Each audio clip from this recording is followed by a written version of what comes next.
Welcome back to the Dan Bradbury podcast, and we are teeing you up to make 2024 your best ever. So let's go to part 2 of our interview with Keith J. Cunningham. I wonder if I could drill you a little bit harder about the specifics of planning. So it reminds me, what you were just saying reminds me of an interview I saw that Elon Musk did. And I'm paraphrasing slightly, but they said, how do you interview people?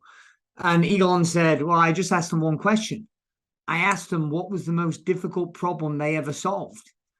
And he elaborated to say that if they were just on a team that solved a difficult problem, they kind of can explain it one layer deep.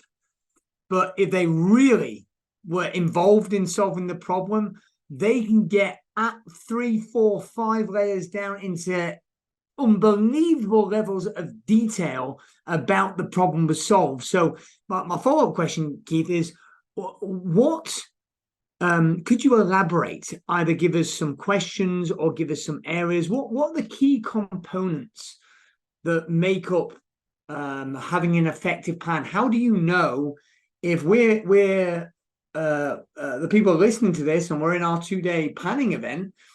How do you know if a business owner comes to you and they've got an effective plan?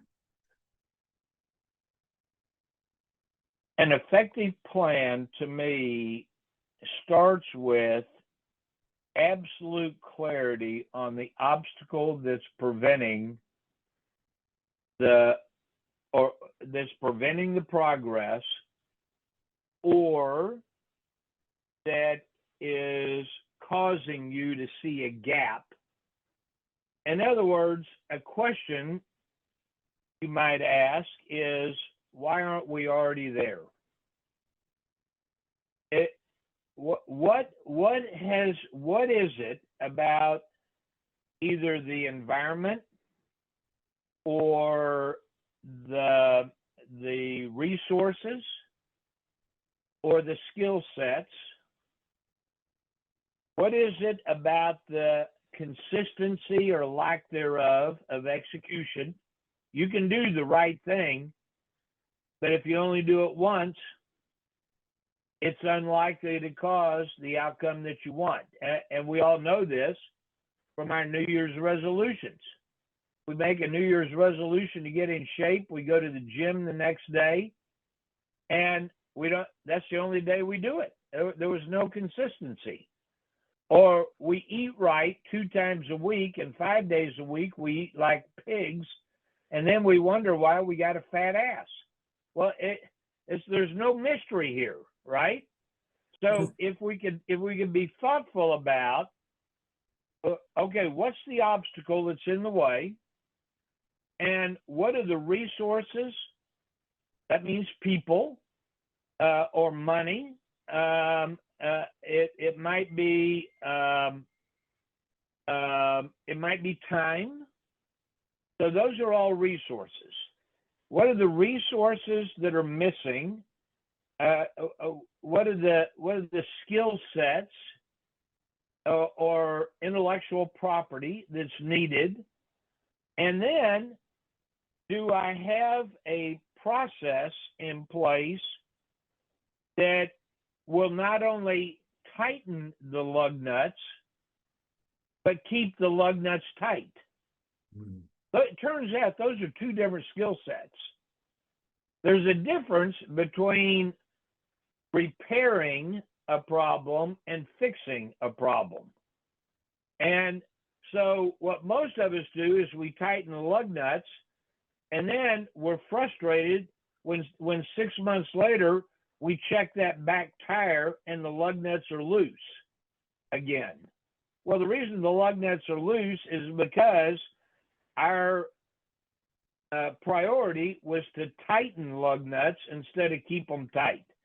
So that's why you see this lurching kind of, we make progress and then we kind of fall back, and then we make progress.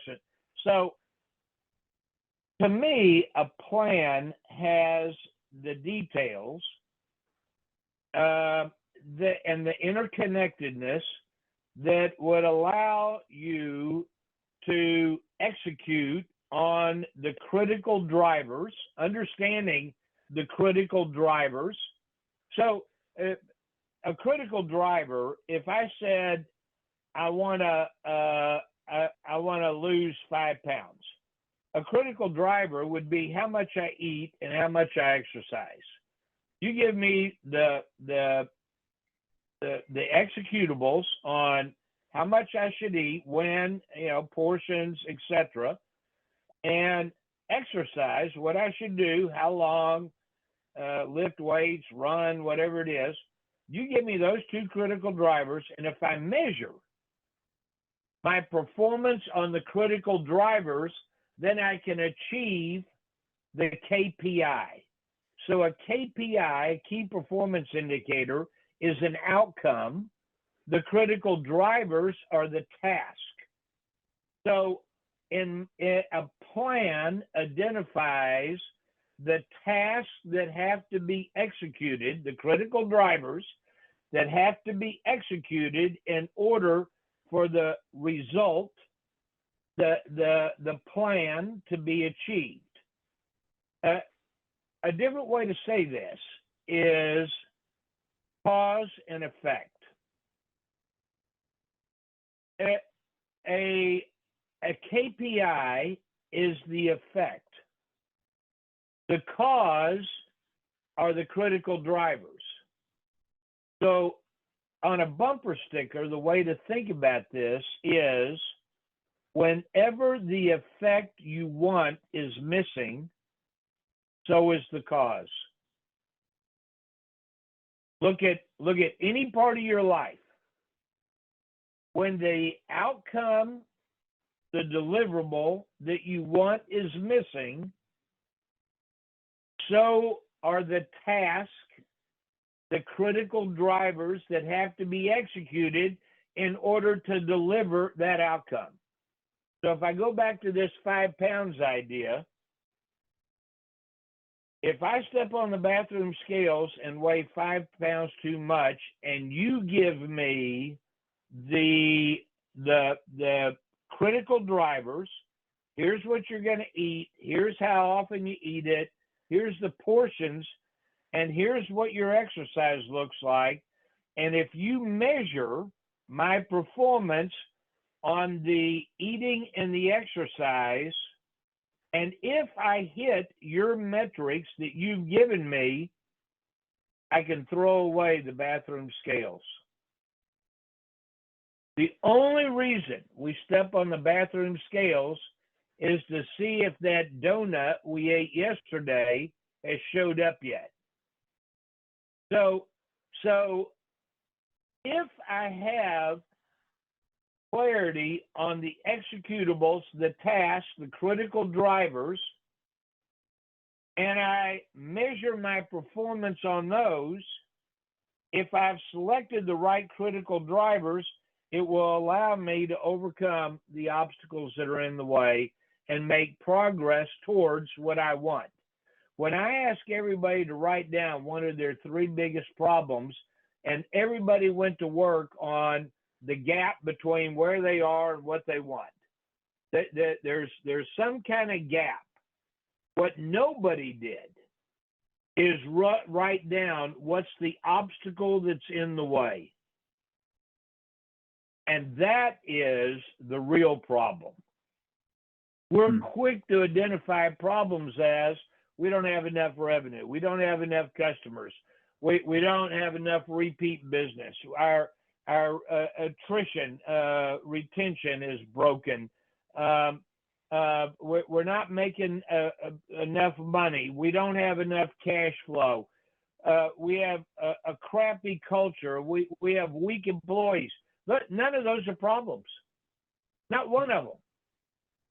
Every single one of those is a symptom of something else. And my job as a CEO is to understand the obstacles that are in the way that are preventing our forward progress and build a plan around that. And unless the plan has enough specificity, then I've asked my people to use their best judgment, and that rarely that rarely is going to produce the results you want. I know, Keith, that the first time we worked together, and this was after I'd seen you at a Tony Robbins event. But when we subsequently, I paid and we ended up working together, I brought you a plan, and I was expecting, because my business had really grown, and I was in my 20s back then. Keith, we're all getting older. I'm in my 40s now, so it's been a while. But in my naivety, in my 20s, I was expecting a pat on the back when I showed you my plan, what I thought of as a plan for growth. And I was somewhat crestfallen when you ripped my plan to shreds and told me it was one of the stupidest things you've ever seen. And I think there were two key problems, which we're going to talk about them both. But one of them we're going to talk about is financials and financial literacy, because Keith, people in this room only see me as a somebody that's extremely financially smart and literate. And if they don't know already, they need to know that I was the exact opposite until I came across your work. But upon following the advice, in the next 12 months from that first meeting, I doubled revenues and trebled profits. But aside from the financial literacy that we covered, the other thing, Keith, was that there were things that I wanted to do in order to scale. And you told me that I was delegating or abdicating some things, actually, that could not or should not be delegated. Could you speak to what are the key things that a CEO should never delegate?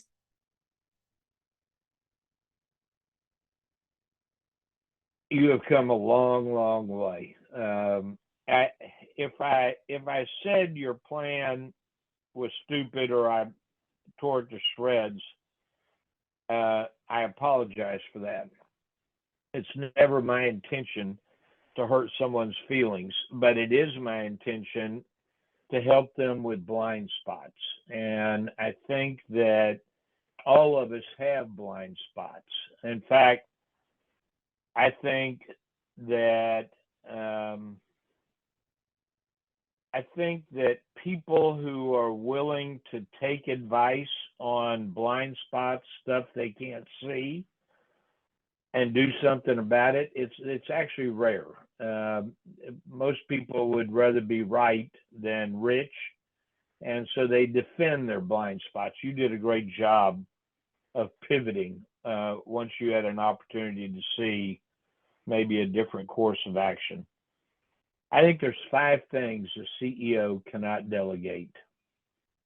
I think a CEO cannot delegate point B. In other words, what are we trying to do? What are we trying to get to? It doesn't have to be, in 20 years. It doesn't have to end with world domination. It could be, what are we trying to do this next 12 months, this next 24 months? And whatever it is we're trying to achieve, let's have clarity around what that is. Somebody has to decide what the target is. What are we aiming for?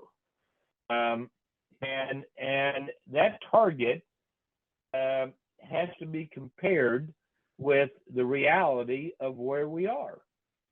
And that's a CEO's job. And my experience is that most people would rather spend the majority of their time describing what they want in infinite detail, their vision in infinite detail, without being simultaneously aware and specific about where you currently are.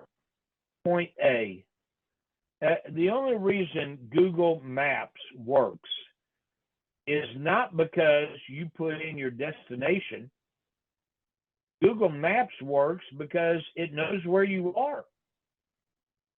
So if Google Maps did not know where you were, you put in a destination, there's no way it can draw you a roadmap to your destination because it has no clue where you're starting. And I think most people in their planning make the mistake of not being clear about the reality of their current situation. Jack Welch, one of the great management leaders of probably the 20th century, ran GE during the golden years, and Jack Welch had 3 rules, and I think these 3 rules would help anybody be a better leader. The first one was face reality. Face reality. Let's tell the truth about where we are and what our capabilities are, our resources, our challenges, our if you want to do a great plan, sorry, I just opened a different folder in my brain, so I gotta run with it for a minute. If you want to create a great plan for next year, start with what are the chronic problems we continue to deal with in this company. Most people have start a plan with, we want to grow revenue by 22%. What if we started with, what are the chronic problems that continue to show up and sabotage our results? And if all I did is handle the chronic problems, here's the truth.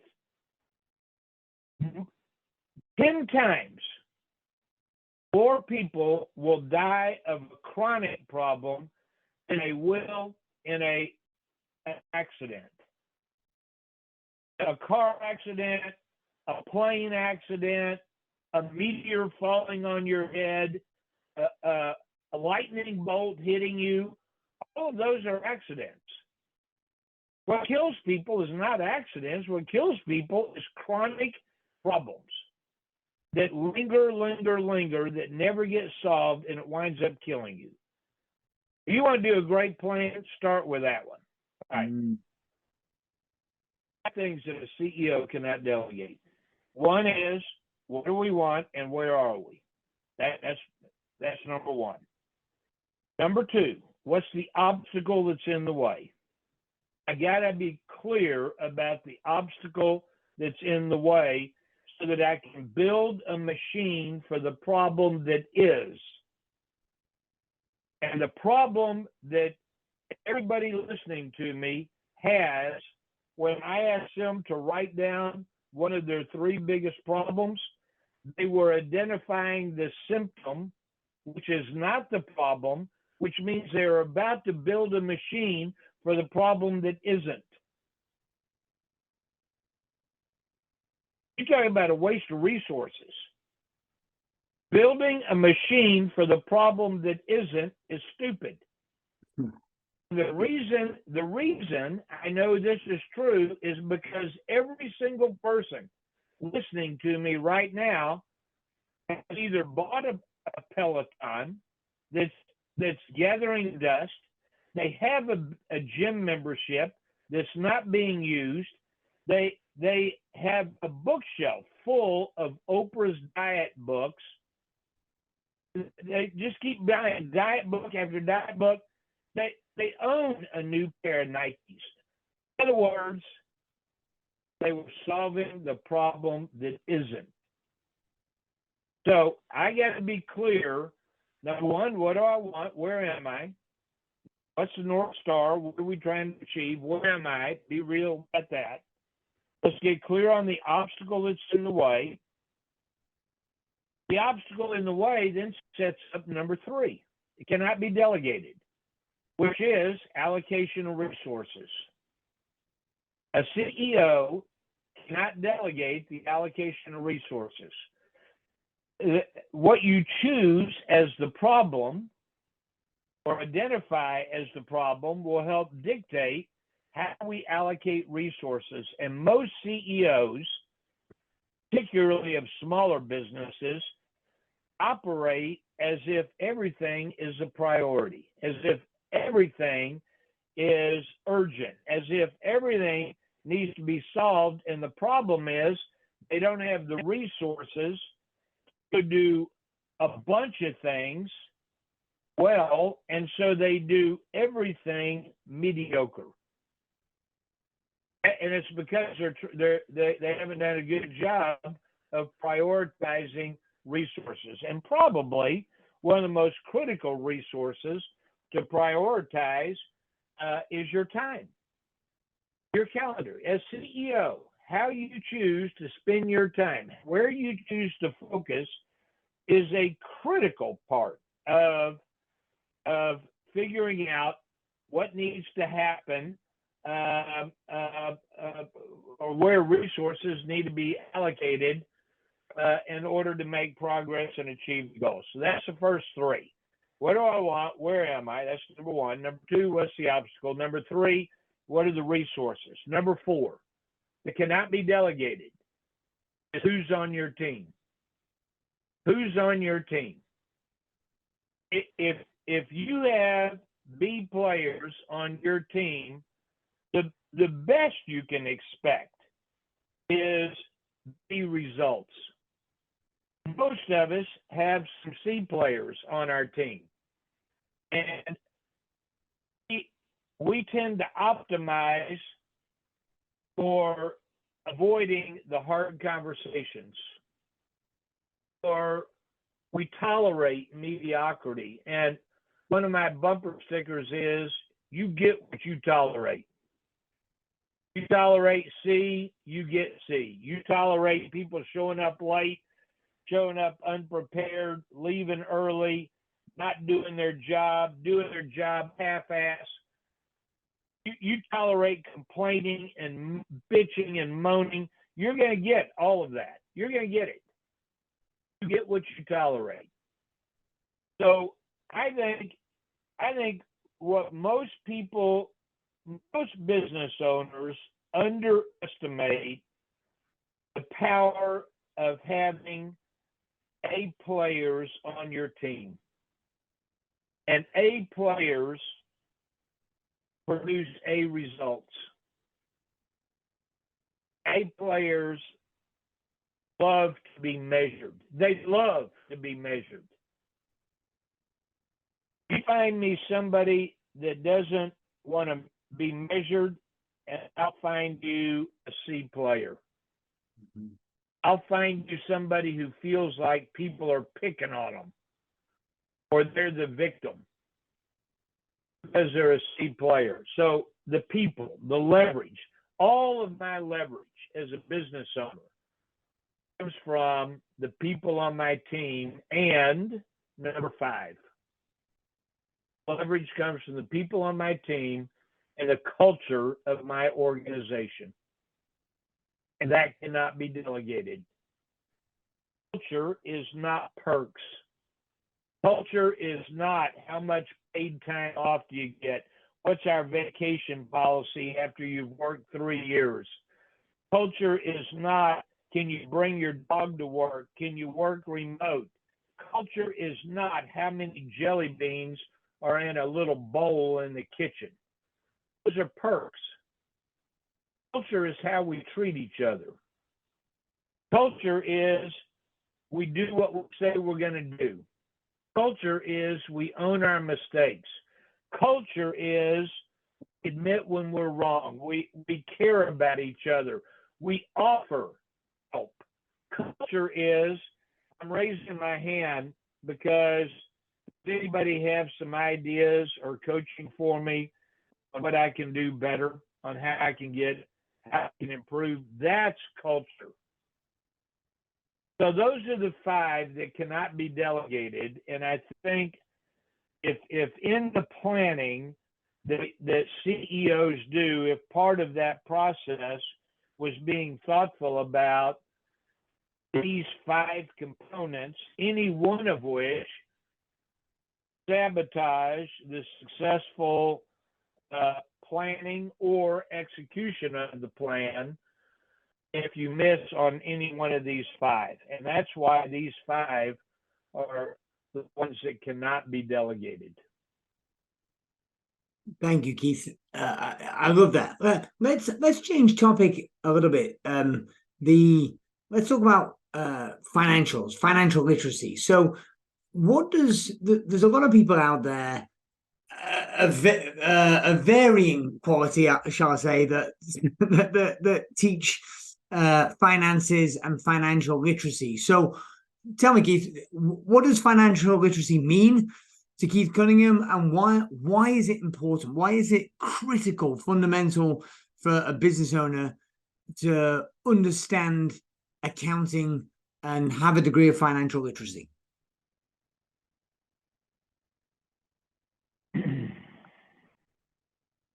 I think that I think there's only one reason Kobe Bryant is dead. And that's because his pilot decided to fly a helicopter 180 miles an hour without optics, without a dashboard, without a cockpit, without the tools to measure how we're doing. Are there problems up ahead that we need to be aware of? And if you can't see and you decide to fly 180 miles an hour, you're going to die. If I ask you and the people listening to visualize the route from their home to the grocery store they normally go to, we can all visualize backing out of the driveway, headed down the street, go 2 blocks, hit a stop sign, turn right, go 3 blocks, stop light, turn left. We can visualize the route, the streets, the stop signs. We see that. Now, even though everybody can visualize the route, if I blindfolded you and asked you to drive from your home to the grocery store blindfolded, 100%, there are no exceptions to this, 100% would have a wreck. Not because they couldn't visualize it, but rather because they couldn't see what was going on.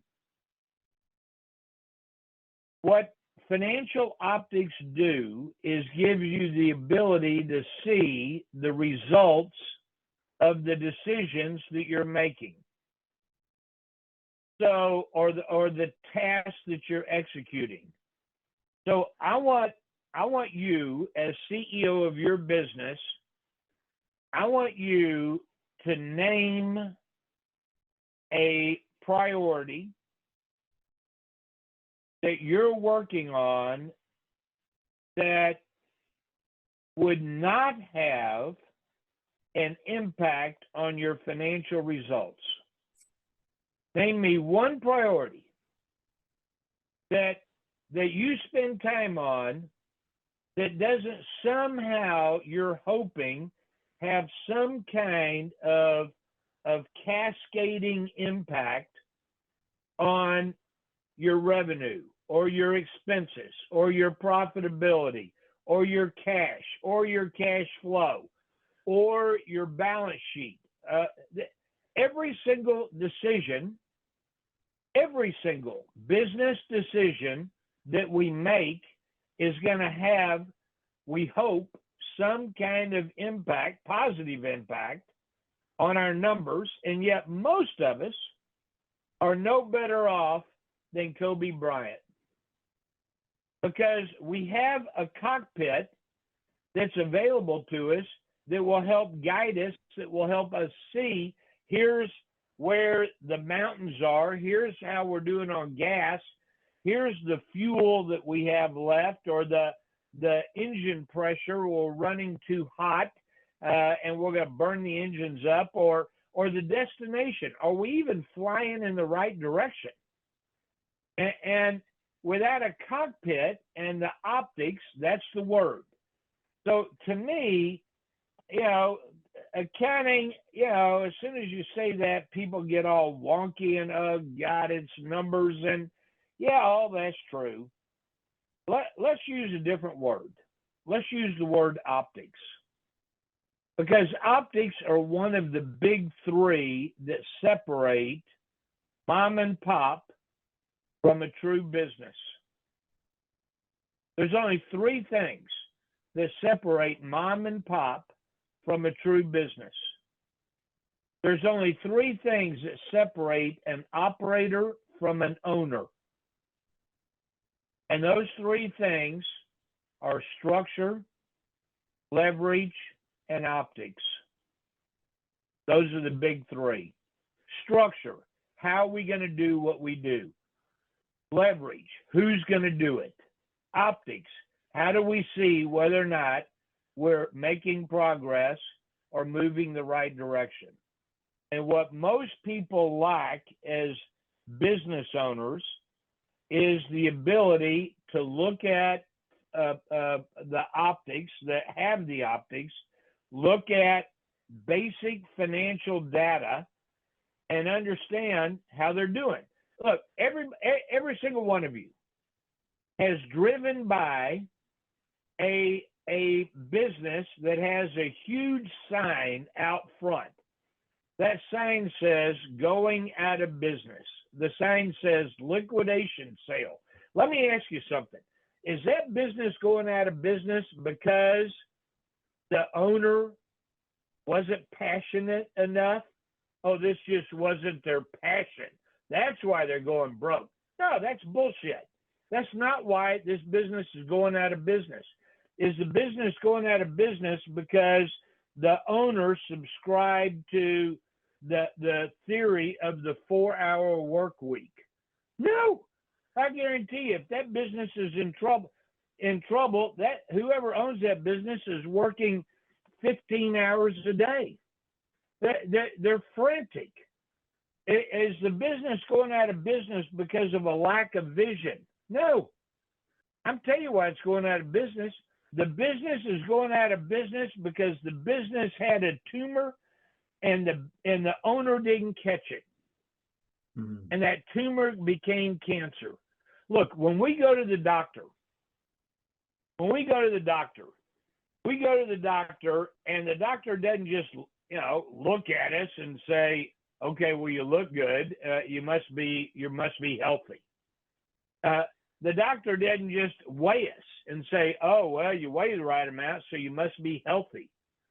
The doctor doesn't just look in our ears and say, oh, well, your ears look okay, you must be healthy. No, what the doc does is the doc draws some blood and you pee in a bottle, and then they send that off to a lab, and the results come back, and there's this huge array of stuff that they're looking at under the hood that's not visible. And what we want to do as business owners is the same thing that a great doctor would do, and that is look under the hood and find the things that, if left unattended, if you continue to ignore your triglycerides or your cholesterol or your blood pressure or whatever, if you ignore that stuff, then that's the stuff that'll kill you. And so when you see a sign of going out of business, there's only one reason that's happening. It's because whoever the owner was didn't catch the problem when it was small, because the owner didn't have the optics to be able to see, here's where the problems are. And that's what the ability to read and understand the numbers does for you. I will say this. If you don't understand the numbers of your business, you don't understand your business. Just like if you don't have a doctor telling you what's going on underneath the hood on your lab test results, you have no idea whether you're healthy or not. In fact, let me ask you this question. Is it possible to be terminally ill and not even know you're sick? To Yes. actually feel okay? Yeah, it's possible. In fact, it happens all the time. People say, yeah, shoot, I feel good and everything's good, and then they go to the doctor, and 2 days later, you hear, oh God, they got inoperable cancer. Oh, they got pancreatic. They got a brain tumor. Oh man, they got heart disease. Well, they felt fine, but going on underneath the hood with some stuff that can kill them. All right, well, let's find out what that is. And the way you do that with optics. A great resource for this, Dan, is, this sounds self-serving, but nevertheless, it's a great resource, is a little book. It's only 110 pages long, called The Ultimate Blueprint for an Insanely Successful Business.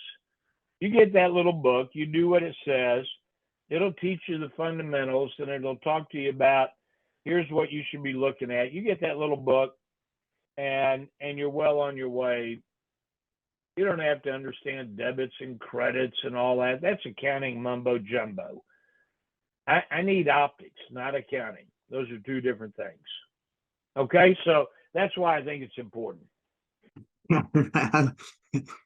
I love that. This is probably giving people more of an insight than they need to know. But The Road Less Stupid is never more than an arm length away from me in my office. The Ultimate Blueprint book, Keith, is in my bedside table next to my bed. And that's how close it is. That's how close it is to my heart. I hope you enjoyed this week's episode. Stay tuned. Next time we'll be going for part 3, the ultimate ending for the planning your business for 2024. I hope you enjoyed that episode. 3 things you need to do now. Number 1, make sure you subscribe to this podcast so you do not miss an episode. Also, get on over to Amazon to get a copy of my latest book, Turnover is Vanity, Profit is Sanity, 9.5 steps to improving your profits and cash flow. Also, join our Facebook group, the Turnover is Vanity, Profit is Sanity community, to connect with other business owners.